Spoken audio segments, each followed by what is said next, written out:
Oh, Logorrhea. All right. Well, let's move on to the next story. So, because there were so few, NPCs at the beginning, like Will said, come by if you want an NPC for a bit, and we'll get it done. Uh, and I always want to volunteer to help as much as I can. Um, and so I did.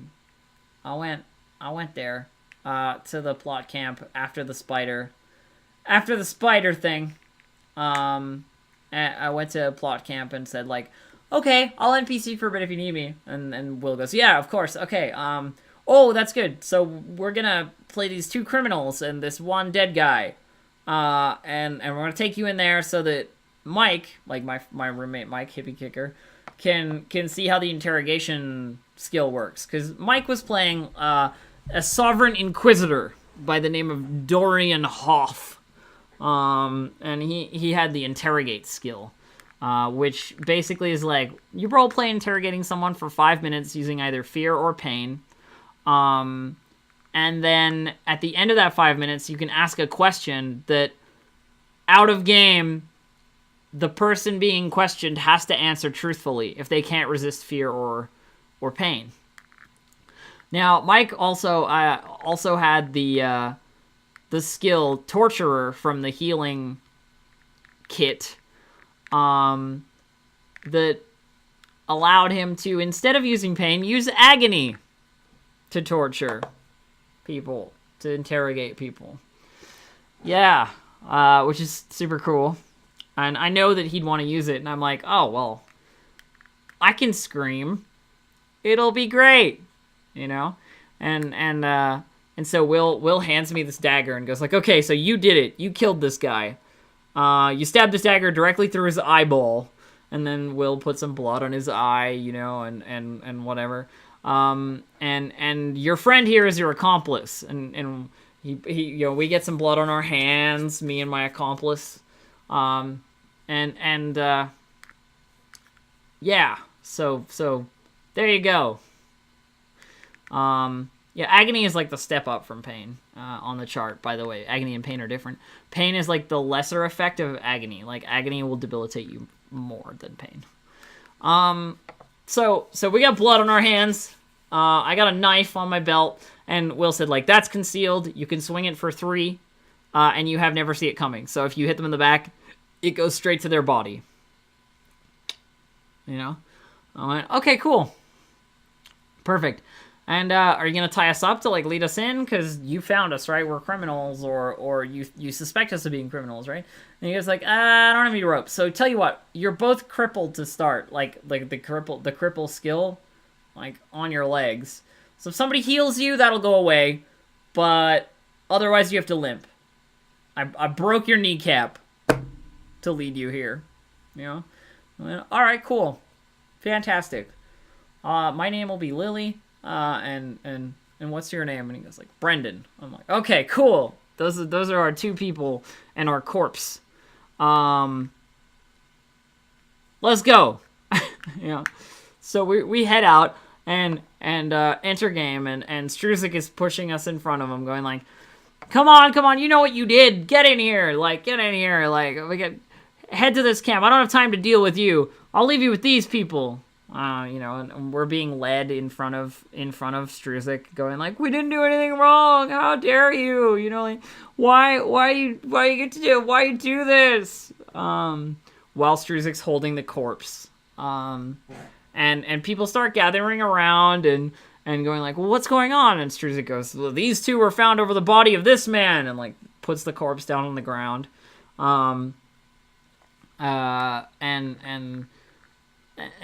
And surely one of them murdered him. Like, we just have to find out what happened. Do we have anybody here who can do that? And of course, Mike steps forward like, I can do it. I can figure it out. And people separated us, put us in different camps, and sat us down, and started talking to us. And I'm going like, my leg really hurts. I think it's broken. And an elf comes over and goes like, are you hurt? That's and heals me. Like, just magically heals me. I'm like, oh, thank you, yes, thank you. So my leg's fine. I can run at any time. You know, like, I'm just looking for my opportunity now. And so I get sit down in a camp, and like guarded, basically. And the Inquisitor comes over, flips open his book. He's got like a little notebook, and he like takes his pen out and goes, starting Inquisition, or starting interrogation, fear. So he's not using agony, he's just using fear. And he goes like, do you know who I am? And I say like, no. I'm Inquisitor Dorian Hoff of Dreadstone. I'm here to ask you some questions about what happened to that man. I didn't do it, I swear. I would never harm. I mean, I don't know what my friend did because I got there like last, but I didn't do it. And he goes, very likely story. What's your name for the record? Lily. Okay, right. And it looks like you're from the 3rd Sovereign Legion. All the Sovereign had like a mark on their face that indicated what Legion they'd served in, because all Sovereign have mandatory military service, basically. So Isolde was a 3rd Legionnaire, so I thought it best to just like not change my makeup. I had like a Roman numeral 3 on my face throughout the game. And so the interrogation continued, asking me questions about what happened, and I was lying out my ass, you know, as you do. And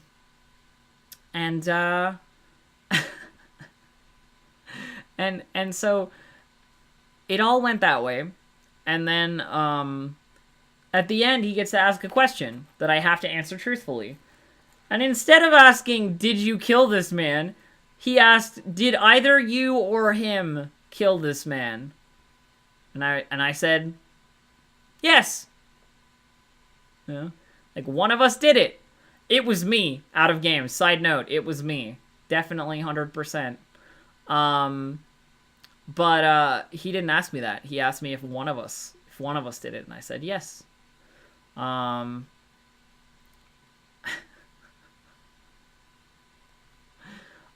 So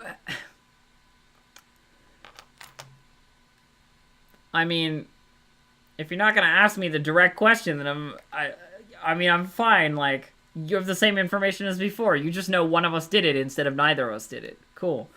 And he closes his notebook. He goes, I'm gonna ask the other one some questions. I'll be back for you in a few minutes. If you're telling the truth, you have nothing to fear. Oh, yes, thank you, Inquisitor. Yes, thank you. Definitely. 100%. Much obliged. He walks away. And he walks away. And to the other camp where my friend, quote unquote, is being held.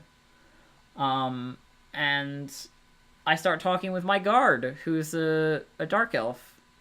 Start talking with my guard, and it's a dark elf and 2 fawns. So like 2 wood fae and a dark elf, basically, like, and 1 ebos and 2 Gwiltfera would be the names of them in game. And they seem very sympathetic. So I start trying to play on that. I'm like, I didn't do anything wrong, and even if I did, what gives them the right to hold me here? This is the middle of the woods. There's no law out here. We're all, you know, trying to escape the corruption.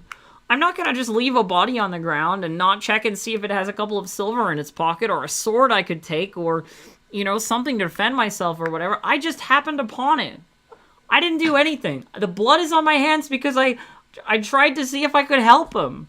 You know, all that kind of thing. And the fae are nodding and going like, oh, yes, I mean, there's no reason for you to be kept here. Like, and then the dark elf also, sort of nodding along, like not really into this whole thing. And then we start to hear screaming from the other camp. We start to hear screaming. Like, my friend is being, instead of fear, is being agony interrogated. I found out later, when I was told by Mike out of game, that he was doing things like chopping off this man's fingers one by one. And you know, we hear this screaming from the other side of the camp, going like, "No, no, please don't!" Ah, you know, that kind of stuff, like all role played out. Which I'm into. I mean, like in terms of yeah, scream your lungs out. That's awesome. It makes for a great story. But it spooked my NPC like crazy. You know, because before it was just like, well, he's never gonna find out. Like, I can just sit here until he's done, and then I'll just leave. Like, nobody will know. But as soon as I start hearing the screaming, it spooks my NPC like immediately, and I'm like, just let me go. You can just let me go right now, and we don't have to worry about this. You could just let me go, okay? Yeah, you think? Yeah. And these other two NPCs come wandering in, like these two Fjord NPCs, which are like the Viking race, you know, like the Nords. Come walking in and they go like, "We heard screaming. What's going on? Who's being injured? We don't want any trouble, you know." And I get up from my chair and I start walking over and I'm like, "Okay, nobody's stopping me. Okay, nobody's stopping me." And I go, "It's okay. It's okay. They've only treated me fairly so far. I just got here. You don't have to be scared. You don't have to be worried. The screaming is fine. It's all under control. Somebody's just hurt. It's gonna be fine." And throughout all of this, I'm walking forward towards them at the edge of the camp, like with my hands up. Like, I got out of my chair and started walking, and nobody stopped me. And I'm going like, "It's okay. It's fine." And I got right up next to them. So like almost right there. And as soon as I was there, I dropped my hands and I fucking bolted, like, immediately. Like, straight past them, and I just ran into the woods. Like, over logs and over through bushes, and just, like, pushed my way through there. Like, I just bolted immediately. And I heard some people behind me going like, "Hey!" You know, trying to muster to chase me or whatever, but I was out of eyesight, like, immediately. Around a corner, past a bush, over a log, you know, through the woods, and then I just hid. Like, I sat down in a bush with, like, my head down and waited for about 3 minutes, because I didn't want to go out of game in case they chased me. If they chased me, they could come and find me and then get me back or whatever. But I didn't want to, like, run away and then just disappear into nothing and then never have a chance. But I sat there for about 3 minutes. So I counted it out in my head, and they didn't catch me. So that murderer got away. I definitely murdered that guy. I had a dagger on my belt that I stabbed directly through his eye. They didn't find the dagger because I had the rogue ability Conceal, which means I can hide a small item, even if it's, you know, even if it could be found with an actual search, I can hide it. So yeah, I ran, I ran the hell out of there. I escaped. Hippie Kicker, Mike Dorian Hoff, Inquisitor Dorian Hoff, sent a letter to to Keystone, apparently, saying, like, Lily of the Third Legion, you know, like, description, brackets, Violet, close brackets, is wanted for murder. You know, if you find her, then, you know, bring her to justice. So yeah, I just, my NPC just ninja ran away. I felt pretty good about that escape, to be honest, because all of it was orchestrated right from the start when I got that heel on my leg so I could run. that was the first part of my plan. Yeah.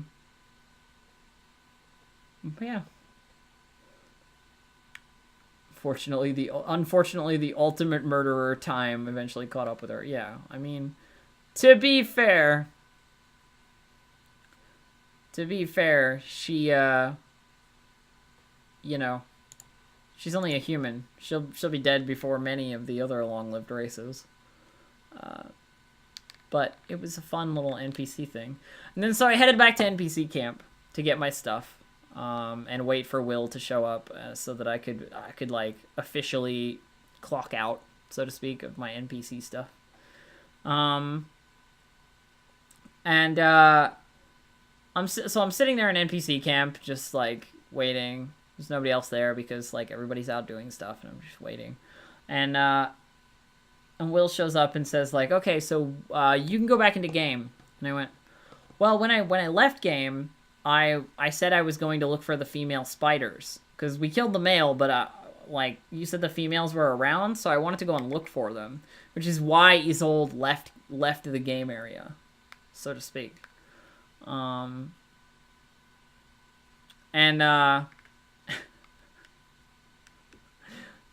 Will goes, oh, okay, yeah, so you went looking for a female spider, cool.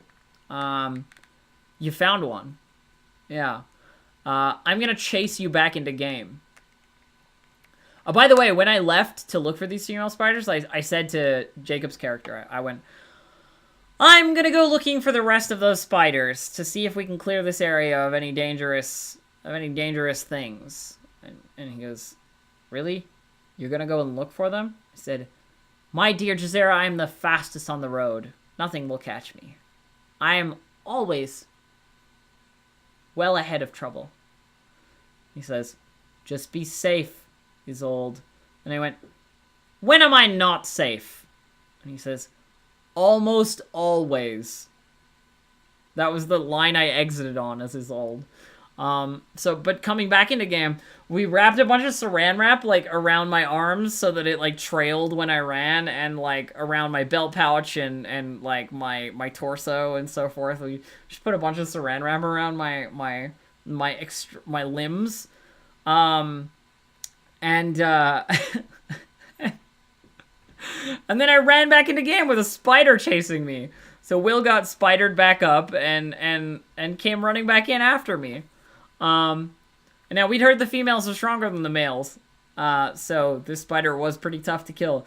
But there's a great sort of scene of me just going, I made a mistake! I am the fastest on the road, but I do eventually get tired! Just like running back into camp while this saran wrap like trailed off of me in spiderweb kind of style.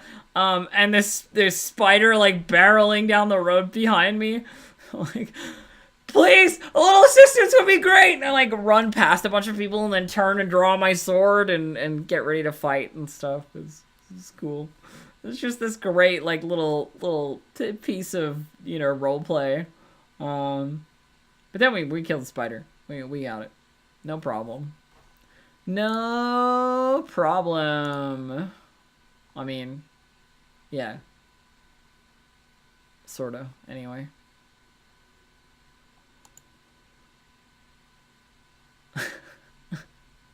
I laugh at danger. Ha ha ha ha ha. Exactly. I'm the fastest on the road, but I do eventually get tired. Yep. Yup.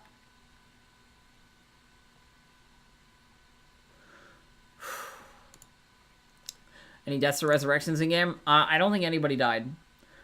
We not for lack of trying. There was some definite, like, very intense fighting and so forth, but we had some good triage and, like, good medic stuff. Mike's character, Inquisitor Dorian Hoff, was a fantastic medic as well, because, you know, he's a healer. He's just a torturer as well, like the anatomist part of him. He was, like, really quick on the bandages, and you don't need to use focus to use bandages, so there's no real resource for it. It's just a matter of time. So we had some really great triage going on, which is super, super cool. Yeah, that night is probably the next story. That night was when the corruption came. And the corruption came in the form of a whole bunch of NPCs dressed in black, with like black hoods and green masks and black batons, like black boffers. And it never stopped. It was the most grueling fight I have ever been a part of at LARP. I was sure I was dead. I was sure we were all dead. They just kept coming. We'd kill them, and then they'd respawn, and then they'd fight again, and we'd kill them, and they'd respawn, and we would take a beating, and they would take a beating, and it went on for, it must have been hours. It felt like fucking hours. I mean, I can't tell time in game because I don't have a watch, and the sun is whatever. But, like, the sun went down, and it got dark, and we were still fighting. And these things were getting progressively stronger as we went along, and they're just, like, it was bad. It was bad. We were getting absolutely fucking wrecked. I think, like, 1 or 2 more waves and we would have died. Like, we would have actually died. But we managed to hold off, and I love stuff like that. And it's the focus system that makes stuff like that possible. You can keep up that intensity because you know that people will use their abilities to survive. People will use their abilities to survive because you get your focus back, like, and there's not like a set reset time where everything ticks over or whatever. It's like you wait 10 minutes, you rest 10 minutes, you get 5 focus back. You rest another 10 minutes, you get 5 focus back. Like that kind of stuff. So even if you fight in shifts and take small breaks, you get your skills back, and you can, like, fight and reliably brawl again. It was really fun. It was super cool.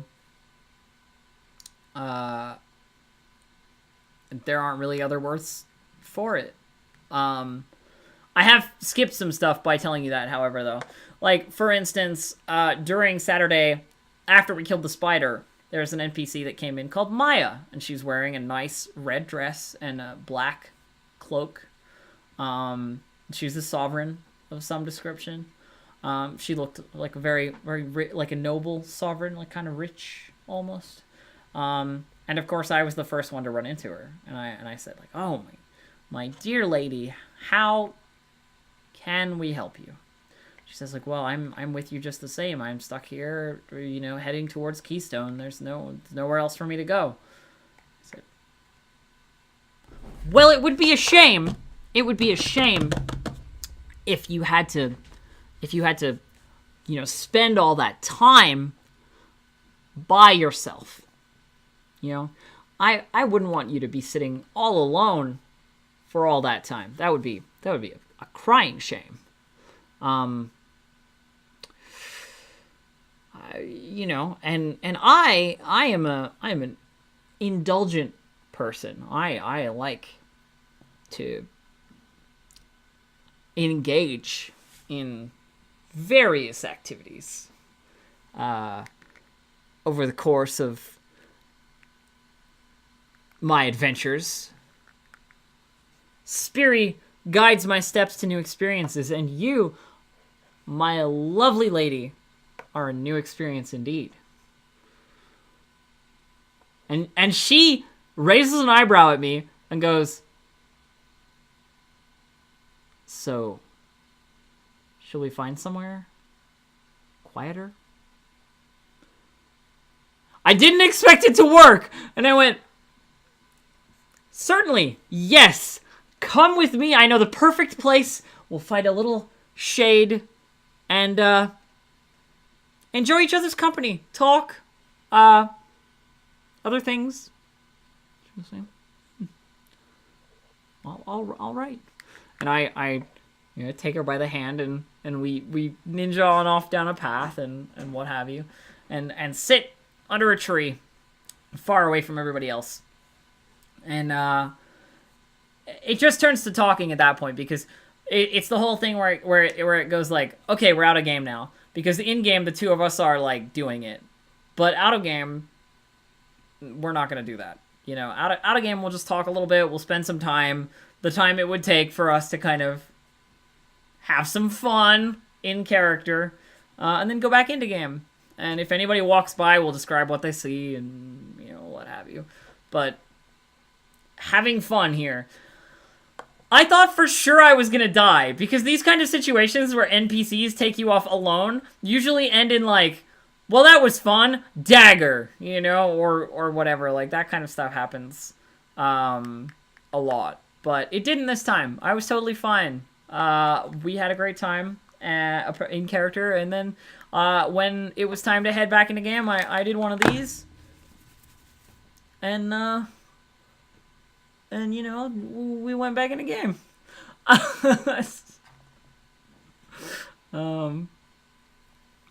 So, you know, good time. And of course, Jazera's walking down the path as we're walking back and goes like, well, where have you been? And I went, I was keeping the lady company. He goes like, of course you were. Of course you were. Why? How could I expect anything else?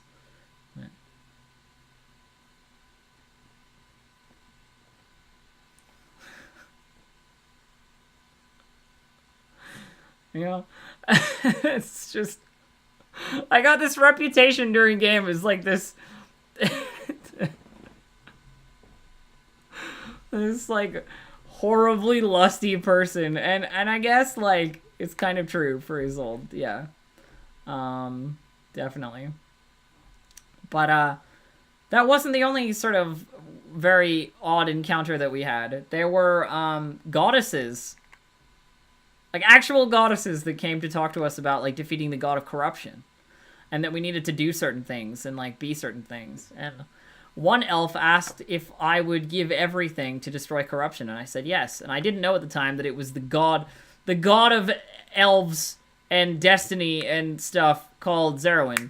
I didn't know when I said it that I was swearing that I would give my entire life for a chance to destroy corruption.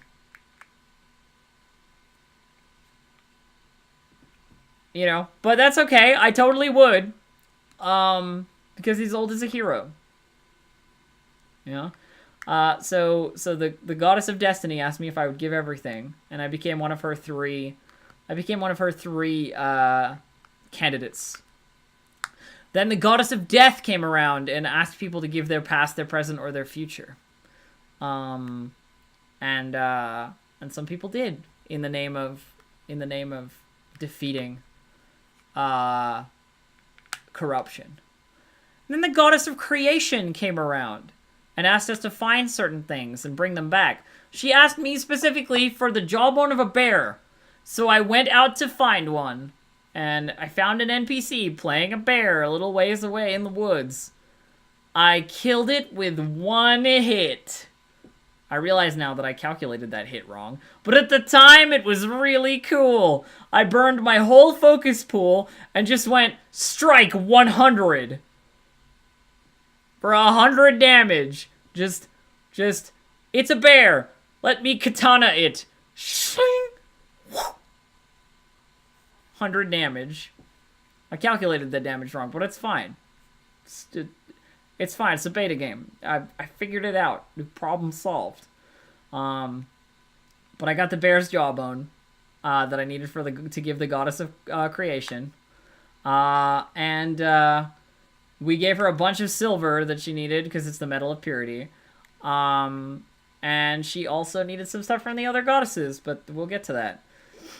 So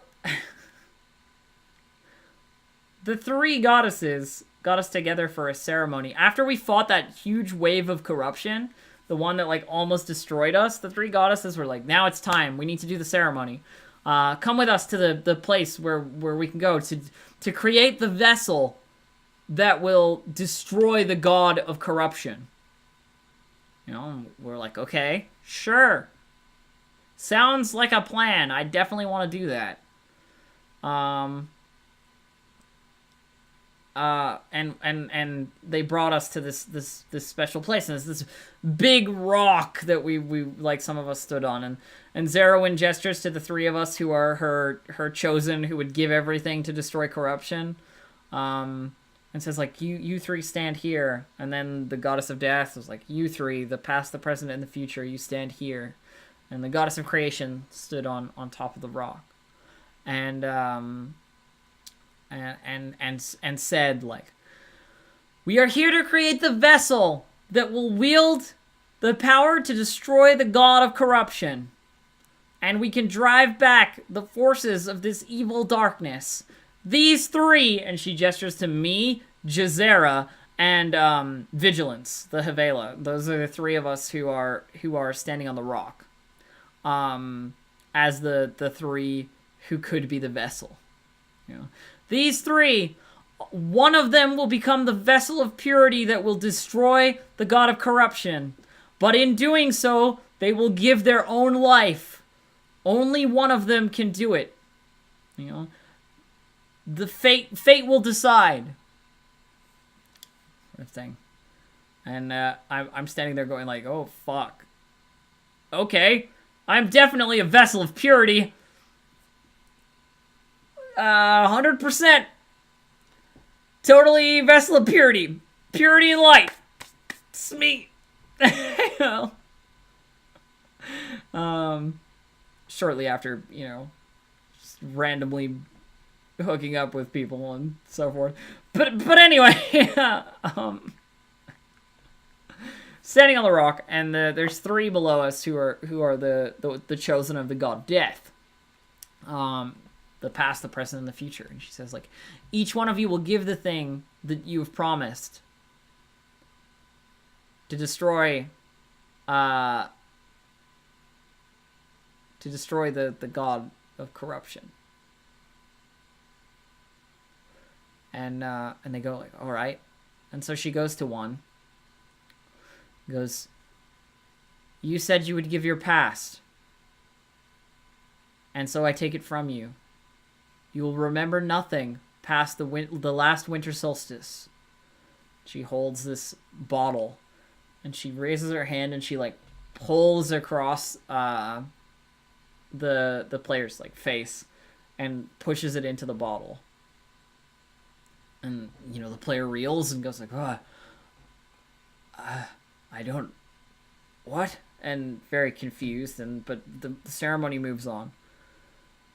And she says, You give your future.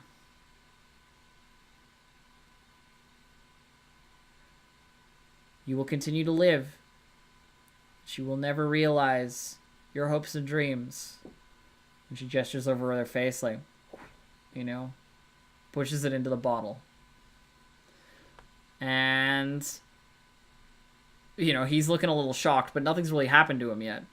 Then she moves to the next person and goes, and you give your present. You will not be joining us this day. Waves her hand across him, and he disappears, just into smoke. You know? Pushes it into the bottle.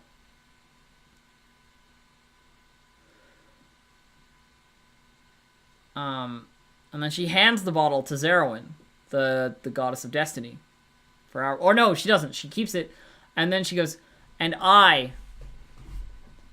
goddess of death, will give my voice, and as such my command over death, to destroy corruption. And she like slits her own throat open, basically, and like pushes her own voice into this bottle. And this is all roleplay, right? Like, there's some props to go with it and some stuff that, like, goes along with it, but it's narrative. Everybody's fucking dead silent as this is going on, and she just, like, pushes her voice into the bottle. So she is now the silent god of death. Cool. And she hands the bottle to Zerwin. And then Zerwin looks at us and goes, each of you will drink from this bottle.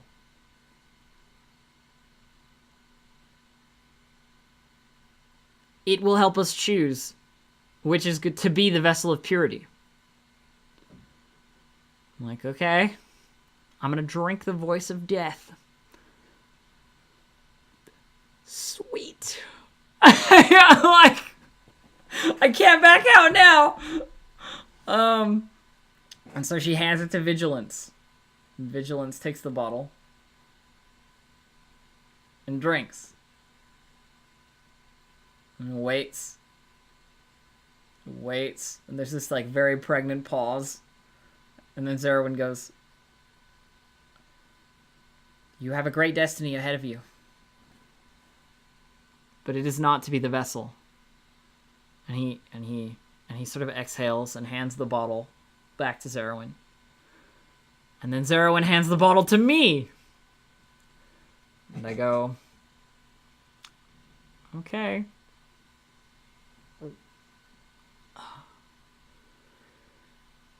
And there's that pause again. And she says, you'll go on to do great things. Great things. But you are not the vessel. I go, whew. Hand it back. She hands the bottle on to Jazera. And Jazera takes it and drinks. She says, you gave yourself in defense of corruption before, and you will do so again. You will be our vessel of purity against the god of corruption. And Jazera, like, you know, but hands the bottle back to Zerwin. And Zerwin goes to the god of creation with Jazera now at her side and says, like, and now you have to make what's needed. She goes, yes, of course. And Zerwin adds, and I'll give something of my own. And she sort of slides her hand across her face and draws it into the bottle and pushes it into the bottle and says, I give my ability to see the fate of others so that we might destroy corruption. She hands the bottle to the god of creation. And the god of creation takes it. It says, I will make us a weapon to destroy. I will make us a way to destroy the god of corruption, wielded by our vessel, in whom it will be contained. And so she puts all the things into the bottle that we've collected and you know, shakes it and so forth, and then pulls this golden wire out of it and wraps it around Jazera's arm. This golden wire with like these little beads in it, these little balls in it. And starts wrapping it around Jazera's arm, like all the way up, and like pins it at the bottom. And says, you're our vessel. You're our hope against corruption. When the god appears, strike him down and do not hesitate. We thank you all for your we all thank you for your sacrifice. And for those of you who will fight alongside him, we thank you for taking a stand against corruption and for saving this world. The last thing I do is I imbue my ability to create into our vessel. Done. And then the ceremony was over. And there's some like heavy Destiny shit going on. Hell, it was fucking neat. Hell, it was fucking cool. And so we got prepared, and when at around midnight that night, after fighting some waves of corrupted humans and elves and what have you, like things that were actually wielding weapons and swords and so forth, the goddess of creation came down the path running and said, like, we have to go, it's time, you know, like, the god of corruption is here, we have to silence him now, this is our chance. And you know, she brings us to this area that's been staged in the dark. And it is the most fantastic thing I've ever seen. I know it's Will standing up on the table, but I can't see him because behind him is a spotlight. And he's standing on a table. And behind him is this spotlight that is putting him entirely in shadow, like backlit. Wearing this big robe and like all kinds of stuff.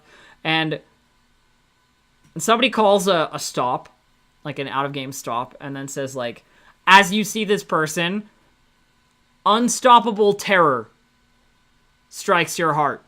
and you can't move. You are paralyzed by fear. And then it starts again, and we're all standing there in awe of this thing in front of us. And this voice starts. And there's like an electronic voice changer or something. There's like some effect on the voice. It's like very like Kylo Ren sounding with the mask on. You know what I mean? Very, how dare you stand against me? You know? What hope do you think you have against me? You mortals are nothing. You know, very, very like, and it sounded way better than it could possibly sound by me putting my hands over my mouth, but it was holy, you know, like, bam, it was a set piece extraordinaire, right? And the god of corruption monologued about how he's gonna sink the world in darkness, you know, and how everyone would die and be enslaved or whatever, or like kneel before him now and submit, you know, so forth. All that kind of shit, right? And then the goddess of creation stepped forward and said, "But we have the vessel to strike you down," and reached over to Jazera and touched like a switch or something, or plugged something in. That whole arm, all that gold wire with the beads in it, the beads all lit up. They were all light bulbs or like Christmas lights or something. His whole arm lit up in this fantastic like display of like brilliant light in the darkness of like the woods, you know? We've got this spotlight over the villain who's standing backlit by this spotlight, and then suddenly, bam, there's this illumination from the arm of our vessel. And she cries out to us all and goes, He cries out to us all and goes, "Strike now!" You know, like, everyone! And, you know, says, like, the terror is dispelled. Everybody can act. And Jazera runs forward, and with his dagger, plunges it directly into the heart of the god of corruption with this glowing arm. You know, and the rest of us turn and start fighting against these minions of corruption that are pouring in from the other side. And there's this huge, like, reverberating, voice changed, like, "Ah!" as he gets, like, fucking stabbed with this, like, pure light knife, you know? There's a descriptive hold, and it basically it said, like, as this scream, like, drops, there's this huge flash of light and this ascending, like, column up into the sky, and both Jazera and the god of corruption are gone, and we're still fighting, you know, we're still fighting the minions or whatever, but, like, Jazera's my best friend in game. And everybody else is still fighting, but I see him disappear, and I turn and I drop to my knees in front of, like, where he was, and I like put my head in my hands and I just go, like, I know it was for a good cause, but I thought he'd survive. He's always survived before. Had a bit of an emotional moment, you know. I got some real tears out. It felt good. It's like some good role play.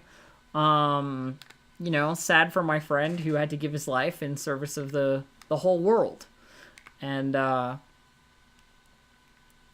was kind of like the overarching narrative of the event.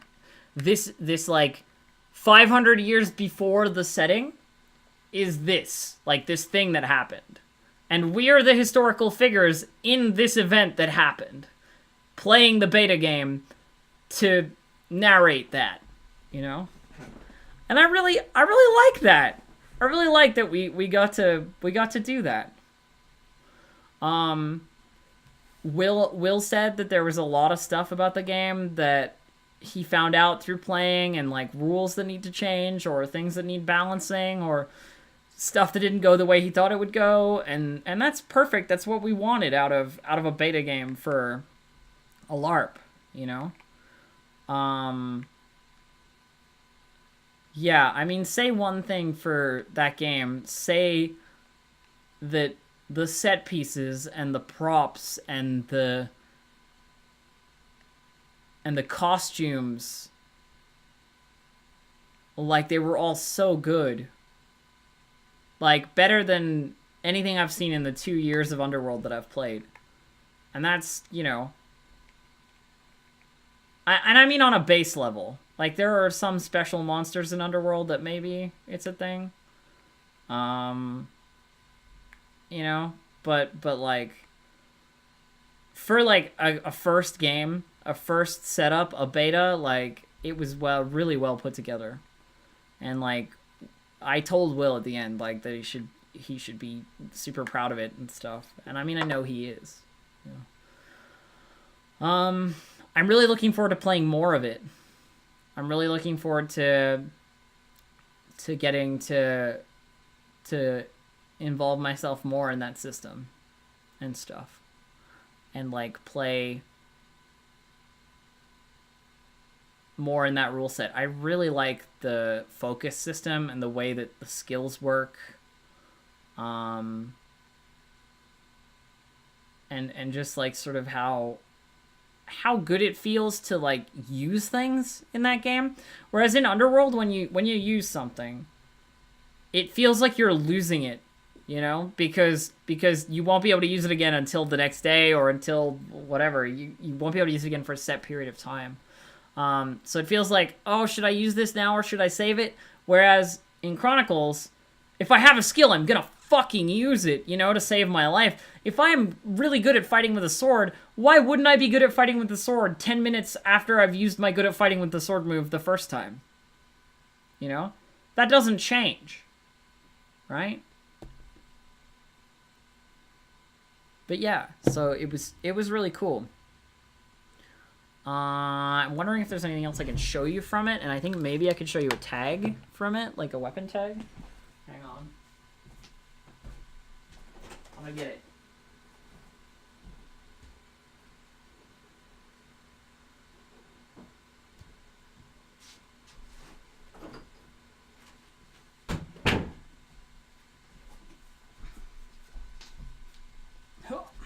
So, you know, this was the sword I used for Isolde. And there's a little tag, you can see there, that tells you what kind of thing it is. Now,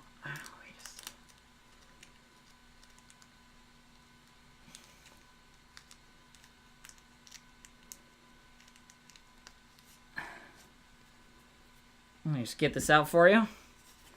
See, that's only a small part of the tag. There's actually a whole bunch of stuff on it. It's just, it folds up into 4s, right? And so, like, focus, camera.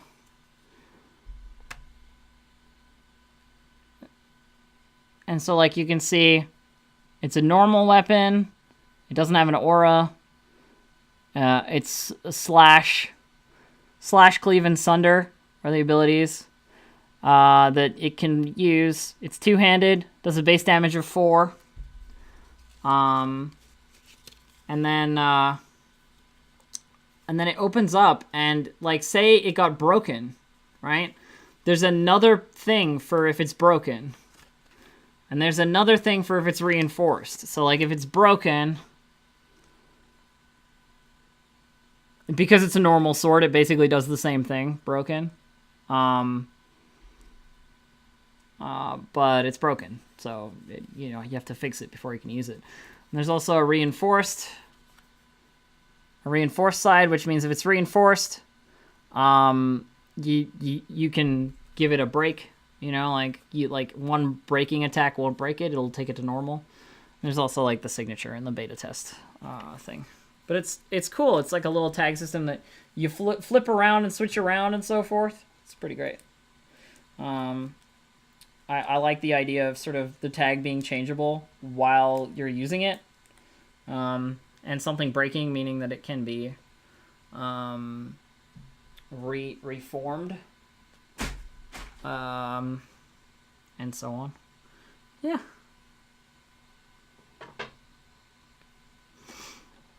It's not bad.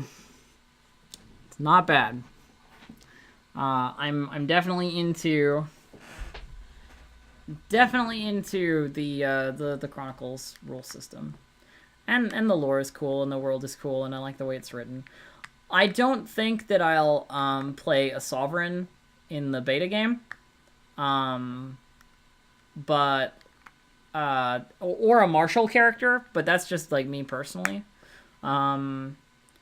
One cool thing is that we get to take one item from the beta and give it to our characters in the main game, like an heirloom,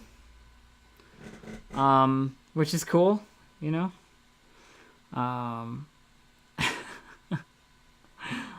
It's a cool little bonus for being part of the beta and helping out and whatever. We get to take one item from our characters, so I could take like Isolde's sword and like give it to my character in the real game, some kind of heirloom. Yeah. 500-year-old spider guts, awesome. Yeah, exactly. Yeah, we don't exactly know what the rules are going to be like for that yet, for the item transfer, but I like the idea of it, if nothing else. For those of you who have missed, this is what the character looked like that I was playing this weekend. Like beige dress with leather armor, belt, little hood. Yeah. Play the murderer in the main game. Well, it's 500 years later, so like human characters, it's like generations and generations and generations. For Fae, though, it could be the same Fae. If you were playing a Fae, you could be the same Fae, you know, which is kind of cool. But I didn't, so.